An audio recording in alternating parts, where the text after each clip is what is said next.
एक बहन ने मुझे 1-2 दिन पहले कमेंट करके पूछा है, अस्सलाम वालेकुम, कैसी हैं आप? मैं VBAC करना चाहती हूँ। आपके वीडियोस देखती हूँ, बहुत इन्फॉर्मेटिव होती हैं। अल्लाह पाक और कामयाब करे आपको।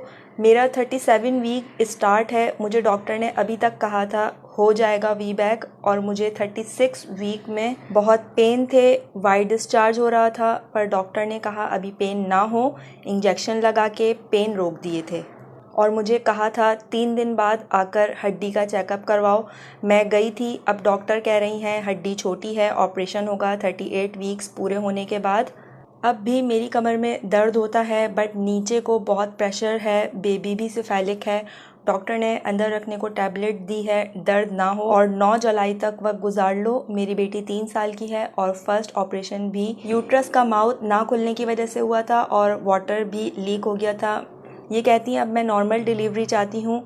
आप मुझे बताइए कि मैं अब क्या करूं, और 40 वीक्स तक वेट करूं, और आपकी डॉक्टर के पास अगर जाऊं तो क्या वो मुझे हेल्प करेंगी अब VBAC के लिए, उनसे चेकअप करवाऊं तो। और पहली बेटी की दफ़ा डॉक्टर ने कहा था कि हड्डी ठीक है, और अब कह रही हैं कि छोटी है, समझ नहीं आ रहा क्या करूं, प्लीज़ रिप्लाई। तो सबसे पहली बात तो मैं ये क्लियर कर दूं कि मेरी डॉक्टर का मतलब ये नहीं है कि वो मेरी कोई फैमिली डॉक्टर है या मेरी कोई रिश्तेदार है।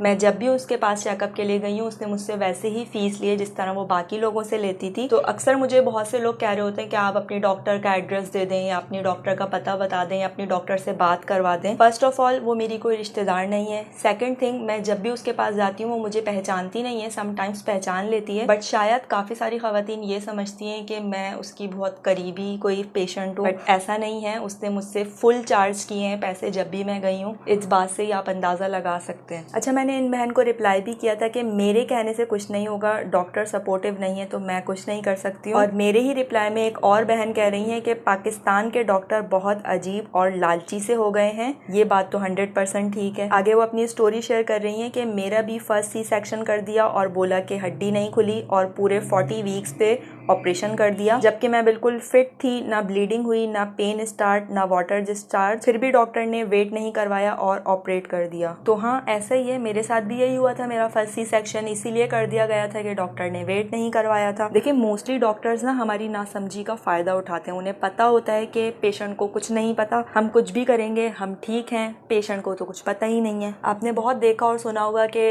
पेशेंट की अगर जान भी चले जाए उस पर भी डॉक्टर्स कहते हैं आई एम सॉरी, हमने बहुत कोशिश की लेकिन पेशेंट नहीं बच पाया। फीस वो फिर भी चार्ज करते हैं, बिल पूरा जमा होगा उसके बाद ही आपको डेड बॉडी दी जाएगी। तो ये खुलेआम एक बिजनेस है, कोई हमदर्दी नहीं है उन्हें हमसे। सेकंड थिंग ये कि मोस्टली डॉक्टर्स पेशेंट्स नहीं लेते हैं जिनका लास्ट मंथ होता है और वो कोई नया आया होता है उनके पास। पहले से ही जिन्हें आप दिखा रही हैं उन्हीं डॉक्टर से आप कंसल्ट करें। लास्ट मोमेंट्स पे या लास्ट मंथ में डॉक्टर एक्सेप्ट नहीं करते हैं पेशेंट को, या अगर रेफर किया होता है किसी डॉक्टर ने किसी और डॉक्टर का तो वो एक्सेप्ट कर लेते हैं। जिस तरह की आपने अपनी सिचुएशन बताई है कि पहले में हड्डी का कोई मसला नहीं था, अब डॉक्टर इस तरह कह रही हैं, तो मुझे ऐसा फील हो रहा है कि आपकी डॉक्टर VBAC सपोर्ट में नहीं है। 9 जुलाई तक वो कह रही हैं, तो आप अपनी ड्यू डेट तक एटलीस्ट वेट कर लें। अगर बिल्कुल सब कुछ नॉर्मल है, बेबी की हार्ट बीट बिल्कुल नॉर्मल है, उसके लिए अगर आपको नेचुरली दर्द आ जाते हैं तो बहुत अच्छी बात है। मैंने अपनी लास्ट वीडियो में कुछ टिप्स शेयर की हैं नॉर्मल डिलीवरी से रिलेटेड, उस वीडियो को आप देखें। उसी वीडियो के कमेंट बॉक्स में मुझे कमेंट रिसीव हुआ है, उसमें एक बहन पूछ रही है कि देसी घी और कैस्टर ऑयल का इस्तेमाल हमें बता दें। तो हाँ, देखें, देसी घी ज़्यादातर लोगों को नुकसान नहीं करता है, मोस्टली प्रेग्नेंट लेडीज़ को।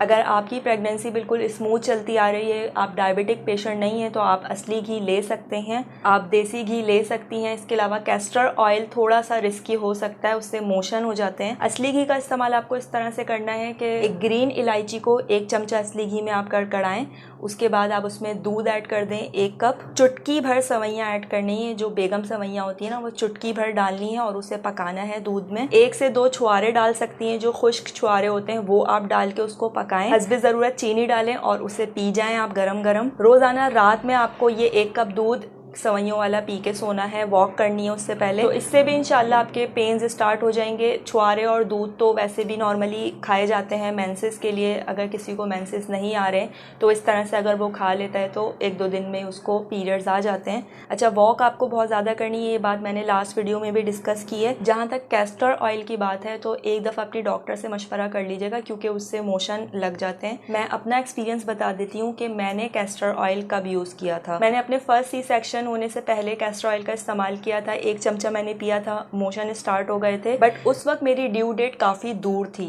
तो इस सिचुएशन में पेन्स स्टार्ट नहीं हुए थे और मेरा सी सेक्शन हो गया था।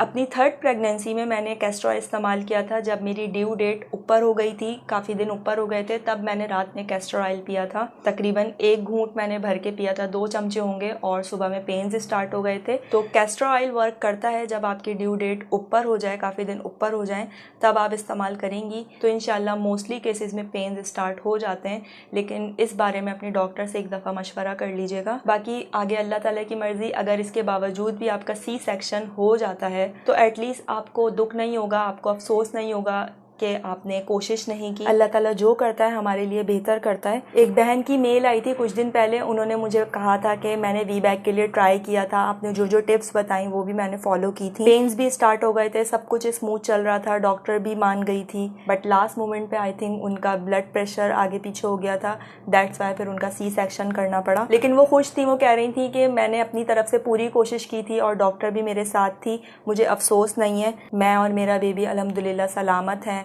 हेल्दी हैं। सो बस यही माइंडसेट बनाते हुए आप ट्राई कर सकती हैं वी बैक के लिए। अगर नहीं होता है तो इसमें भी अल्लाह ताला की हिकमत होती है। बाकी इस टाइम पे अगर आप डॉक्टर चेंज करेंगी तो ये आपके लिए भी नुकसानदेह है और डॉक्टर भी आपको एक्सेप्ट नहीं करेंगी। आजकल तो हर डॉक्टर का यही कहना है कि शुरू से अगर हमारे पास दिखा रही हो तो फिर हम आपका केस करेंगे, वरना हम आपको टच भी नहीं करेंगे। वो ये अपनी सिक्योरिटी के लिए भी करते हैं कि खुदा ना खास्ता अगर पेशेंट को कोई नुकसान हो जाता है तो उनके कैरियर को मसला होगा आगे, इसीलिए वो डॉक्टर्स नहीं ले रहे होते हैं पेशेंट को। तो अब अपनी ही डॉक्टर को मनाने की कोशिश करें, बाकी टिप्स फॉलो करती रहें, इंशाल्लाह अल्लाह ने चाहा तो सब बेहतर होगा। अच्छा, इन सब चीज़ों के साथ अगर आप कुछ एहतियातें और कर लेंगी तो आपके चांसेस बढ़ सकते हैं, पेन्स स्टार्ट हो सकते हैं। वो एहतियातें मैं बताने वाली हूँ जो मैंने खुद की थी और मुझे डॉक्टर ने बताई थी, कुछ मैंने रिसर्च भी की थी। पहली चीज़ ये कि आपको चावल नहीं खाने हैं, लास्ट में बिल्कुल चावलों से बना कोई आइटम नहीं खाना है, खीर वगैरह नहीं खानी है, ठंडा पानी नहीं पीना है, हल्का ठंडा पानी भी ना पिए तो बेहतर है, सादा पानी पिए या हल्का सा नीम गर्म पानी पी लें इस दौरान। लेकिन 1-2 दिन की मुशक्क़त है, उसके बाद आसानी है, थोड़ी सी एहतियात कर लेंगी तो इसमें कोई नुकसान नहीं होगा। जो ठंडे मशरूबात होते हैं, डब्बे के जूसेस होते हैं, वो बिल्कुल भी नहीं लेने हैं, सादा पानी पीना है। कुछ दिन बादाम के तेल का इस्तेमाल कर लें, तकरीबन 1 हफ्ता करके देख लें। गर्म दूध में 1 चमचा भर के बादाम शीरी, रोगन बादाम शीरी डाल के वो पिएं, रात में 1 घंटा वॉक करें। आइसक्रीम वगैरह कुछ भी ठंडी चीज़ ना खाएं, गर्म पानी से शॉवर लें। आई नो कि गर्मी बहुत ज़्यादा है, लेकिन आप कोशिश करें कि ठंडे पानी से नहीं नहाएं, शाम में नहीं नहाएं। लेकिन अपने जिस्म को ना गर्म रखना है, आपको ठंडा रखेंगी ना तो चांसेस कम हो जाते हैं, पेन्स नहीं होते हैं। ड्यू डेट ऊपर हो जाने पर गर्म चीज़ें खानी होती हैं, तो इसीलिए चावल मना किए जाते हैं कि चावल मत खाएं इस दौरान, क्योंकि उनकी तासीर ठंडी होती है। इसके अलावा नट्स खाएं, आप मेवे वगैरह खाएं। आजकल आम का सीज़न है, आम खूब खाएं, आम बहुत गर्म होता है। और जाते जाते एक मेन टिप ये है कि इस वीडियो को कंप्लीट करने के बाद आप ये वाली वीडियो ज़रूर देखिएगा, इससे भी आपको हेल्प मिलेगी। सो नेक्स्ट वीडियो तक के लिए इजाज़त दीजिए। Be healthy, be strong.